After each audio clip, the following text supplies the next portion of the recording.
आपके साथ मैं हूँ ताहा खलील। नाज़रीन, इलेक्शन की जो तारीख़ है वो करीब आ चुकी है। इलेक्शन की गहमा गहमी बढ़ती जा रही है। सियासी जमातें जो हैं वो अपनी कैंपेन को मज़ीद तेज़ करते जा रहे हैं। इसी हवाले से यहाँ पे सरजानी टाउन में PS 117 से पाकिस्तान पीपल्स पार्टी की जो नामज़द उम्मीदवार हैं शमीम मुमताज़ साहिबा, ये भी अपनी जानिब से जो है election campaign door to door और कॉर्नर मीटिंग्स की सूरत में करती जा रही है। इसी हवाले से इनसे बात करेंगे कि इलेक्शन कैंपेन के वैसे इनकी क्या तैयारियाँ हैं और कॉर्नर मीटिंग्स में किस तरह जो है वो पाकिस्तान पीपल्स पार्टी की जो है वो नुमाइंदगी कर रही है। अस्सलाम वालेकुम। वालेकुम सलाम। कैसी हैं मैडम, खैरियत से? अल्हम्दुलिल्लाह मैं ठीक हूँ। मैडम, ये बताएगा कि इलेक्शन करीब हैं तो इसकी वजह से आपकी क्या तैयारी है? पहले तो ये बताएगा PS 117 में कौन कौन से इलाके आते हैं जो आपकी हुदूद में हैं? सबसे पहले तो ये कि PS जो है वो खासा बड़ा है मेरा, KDA चौरंगी से शुरू होता है और वो सरजानी थाना उसके दोनों तरफ का जो पार्ट है वो इसमें शामिल है। और इसकी सबसे बड़ी खूबी ये है कि ये दोनों तरह पे मुश्तमिल है। पॉश एरियाज़ भी हैं, थोड़े बेहतर भी हैं और बहुत ज़्यादा पसमानदा एरियाज़ भी हैं। तो यहाँ आने का भी मकसद यही था मेरा। एक तो PS 117 बहुत मुश्किल इलेक्शन कमीशन ने इसको डिक्लेयर किया है वेरी वेरी सेंसिटिव, और एक खातून होने के नाते मैं समझती हूँ कि बड़ी मैंने हिम्मत पकड़ी है कि इस सेंसिटिव इलाके में मैं बैठी हुई हूँ सिर्फ इसलिए कि मुझे कुछ करना है यहाँ के लोगों के लिए। यहाँ के इंफ्रास्ट्रक्चर नहायत तबाहशुदा है, उस पर काम करने और बहुत सारी चीज़ें जिस पर मुझे काम करना है। अच्छा, ये बताएगा कि इलेक्शन की क्या तैयारियां हैं, किस तरह कैंपेन कर रहे हैं आप लोगों तक, पाकिस्तान पीपल्स पार्टी का मंशूर किस तरह पहुंचा रहे हैं? लोग, जाहिर सी बात है, लोग पिछली हुकूमतों से नाराज़ दिखाई दे रहे हैं, तो इस तरह आप किस तरह लोगों को मुतमईन करें? हमने हर तरीक़ा इस्तेमाल किया है। हमने सोशल मीडिया को भी इस्तेमाल किया है, हमने प्रिंट मीडिया को भी किया है, हमने ब्रोशर लिफलेट बनवाए। उस पर चेयरमैन बिलावल भुट्टो साहब ने जो 10 निकाती मंशूर का ऐलान किया था वो उस पर हमने प्रिंट करवाया है। और वो प्रिंट डोर टू डोर हमारी ख़वातीन और हमारे लड़के तंजीमी तौर पर भी और वॉलंटियर भी। मुझे सबसे ज़्यादा खुशी की बात ये लगी सरजानी आने के बाद कि यहाँ पे मुझे वॉलंटियर जज्बा बहुत नज़र आया और ख़ास तौर पे नौजवानों में बहुत नज़र आया, क्योंकि ये सब दिल बर्दाश्त हैं पिछली तमाम जमातों से जिन्होंने एक झूठे वादे किए इन लोगों से। और पिछले 30 साल से 35 साल से पीपल्स पार्टी का यहाँ कभी भी कोई मुंतखब नुमाइंदा नहीं रहा, लेकिन इस मरतबा अल्हम्दुलिल्लाह टाउन का चेयरमैन जो है वो भी पाकिस्तान पीपल्स पार्टी का है। और हमने भी इस दफ़ा कोशिश की कि जो 9 एरियाज़ हमारे लिए बना दिया गया था सरजानी टाउन को, उसमें हमने अपनी जो है वो एक एंट्री कह लें कि हमने की है यहाँ पर। और हम लोगों से कह रहे हैं कि आपने आजमाए हुए लोगों को बहुत आजमा लिया, अब आप मौका दें, क्योंकि पाकिस्तान पीपल्स पार्टी बाइख्तियार पार्टी है। मेयर हमारा है, डिप्टी मेयर हमारा है, टाउन का चेयरमैन हमारा है, 2 UCs जो हैं उसके चेयरमैन हमारे हैं यहाँ के, और बहुत सारे काउंसलर हैं। तो हम ये कह रहे हैं कि पहले वालों की तरह MQM कहती रही, हमें इख्तियार नहीं था, जमात इस्लामी भी इसी तरह बोलती रही, फिर इन लोगों ने दूसरों की तख्तियों पे अपने नाम लगाए।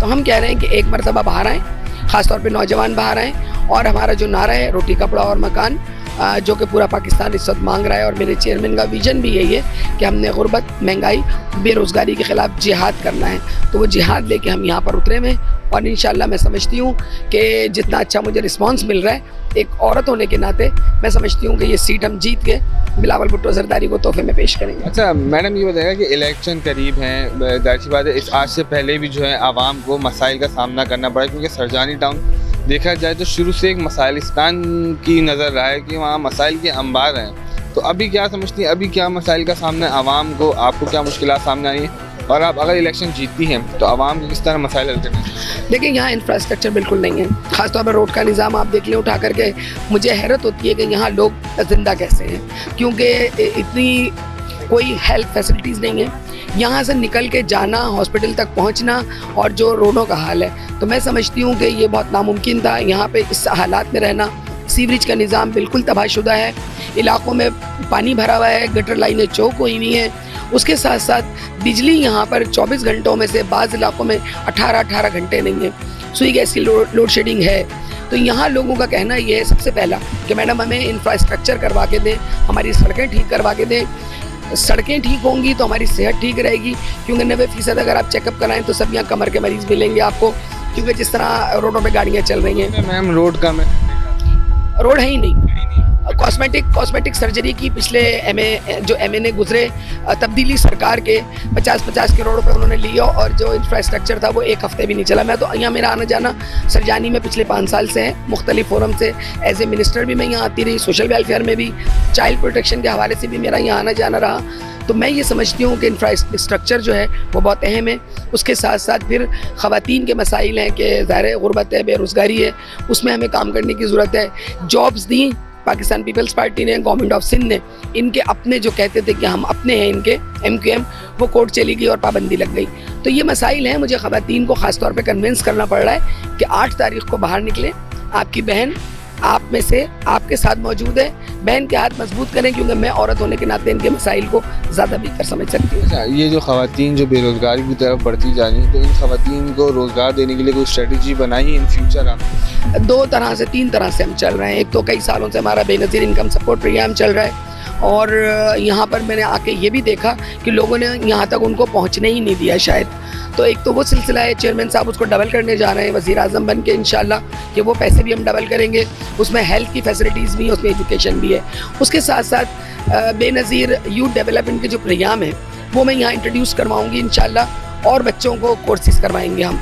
ये भी हमारे चेयरमैन का कहना है कि हमने वो कोर्स कराने के बाद यहाँ भी और पाकिस्तान से बाहर भी जो लोग कर सकते हैं अपनी मेरिट की बुनियाद पे हम उन्हें रोज़गार के मौके फराहम करेंगे। उसके साथ मैं चाह रही हूँ कि औरत को मजबूत करने के लिए इनके घरों में बैठकर भी कोई ऐसा सिस्टम लाया जाए कि इनकी जो हुनरमंद ख़वातीन हैं उनसे वो हुनर करवाया जाए।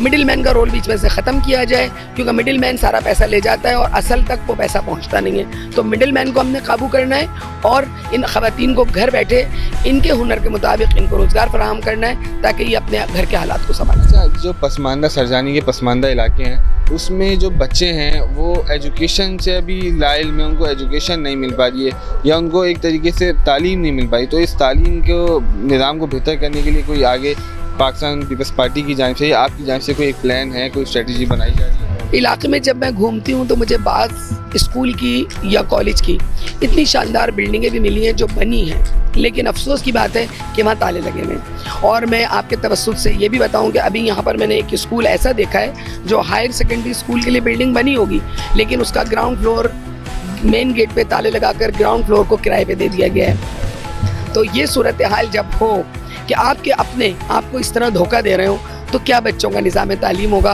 और तालीम का निज़ाम कैसे हम ठीक करेंगे? तो सबसे पहले हमने कब्ज़ा माफिया को यहाँ से जो स्कूल और कॉलेजेस की बिल्डिंग पर है उससे हमें अफ़ाम तफ़हीम के ज़रिए मोहब्बत से, और अगर मोहब्बत से ना माने तो फिर लीगल तरीके से हमें वो इमारतें खाली करनी है। हमें अवेयरनेस देनी है माओं को कि आएँ।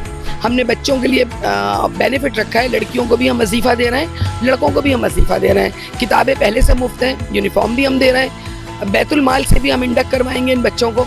तो जब हम इन्हें कोई देंगे स्कूल आने के लिए, कोई दिलचस्पी की चीज़ देंगे, तो मैं समझती हूँ कि कोई भी माँ ऐसी नहीं है जो अपने बच्चों और बच्चों को तालीम ना दे सके।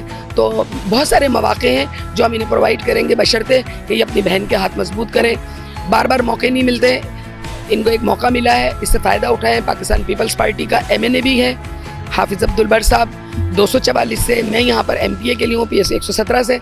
हमारे हाथ मजबूत करें, इंशाअल्लाह हम बाइख्तियार लोग हैं। सिंध में हमारी गवर्नमेंट बनेगी, बनती रही है, हम बाइख्तियार लोग हैं, तो इनके लिए हम ज़्यादा। अच्छा मैडम, आखिरी सवाल आपसे करते चलूँ कि इलेक्शन के लिए कुछ ही दिन बचे हैं, तो आपकी इलेक्शन की तैयारी कहाँ तक पहुँची, किस मराहिल पे आ? कोई भी चीज़ जो है वो हरफ आखिर नहीं होती है, ये तो आखिरी लम्हे तक भी काम हमारा चलता रहेगा और हम कर रहे हैं इस पर। अब तो हम उस तरफ जा रहे हैं कि हमें पोलिंग एजेंट का, पोलिंग स्टेशंस का, चीफ पोलिंग एजेंट का, वॉलंटियर भी हमारे पास बहुत सारे हैं जो ये काम कर रहे हैं। चीफ पोलिंग एजेंट है, फिर हमने उस दिन की पूरी एक्टिविटी को करना है कि कानून के दायरे में रहते हुए हमने अपनी एक्टिविटी को कैसे चलाना है। तो अब आखिरी मराइल चल रहे हैं, इंशाल्लाह 2-3 दिन की बात है। इसके अलावा जितनी कम्युनिटीज़ हैं यहाँ पर, अहले तशी कम्युनिटी है, रिंद बरादरी है, कुछ और बरादरियाँ हैं, हम बरादरी सिस्टम पे भी जा रहे हैं, क्योंकि शहरी इलाका है, वडेरा शाही तो है नहीं, यहाँ पे बरादरीज़ हैं, कुछ उर्दू स्पीकिंग है, ज़्यादा उर्दू स्पीकिंग एरिया हैं। हम अप्रोच कर रहे हैं उन लोगों तक अब आखिरी लम्हे में कि अपने वोट को ज़ाया ना करें। अपोजिशन में बैठ के 10 साल में मैं रही हूँ MPA, मैंने नहीं देखा अपोजिशन में जमातों ने अपने लोगों के लिए बात की हो। तो अपने वोट को ज़ाया ना करें, हम ये पैगाम दे रहे हैं, बाइख्तियार लोगों को वोट दें ताकि आपके मसाइल का हल हो सके। जी नाज़रीन, जैसा कि आपने शमीम मुमताज़ की ज़बानी सुना कि उनकी क्या कोशिश है, कि उनकी कोशिश है कि ख़वातीन को जो है वो एम्पावरमेंट करें, ख़वातीन को रोज़गार फराहम करें। जो ख़वातीन घर बैठी हैं जिनको मसाइल का सामना, उनके मसाइल हल किए जाएँ, बच्चों को तालीम भी दी जाए और इसी हवाले से जो सरजानी का इंफ्रास्ट्रक्चर है उसको बेहतर किया जाए। इसी के साथ अपने मेज़बान को इजाज़त दीजिए, इंशाल्लाह फिर मुलाकात होगी नए मेहमान के साथ। अल्लाह।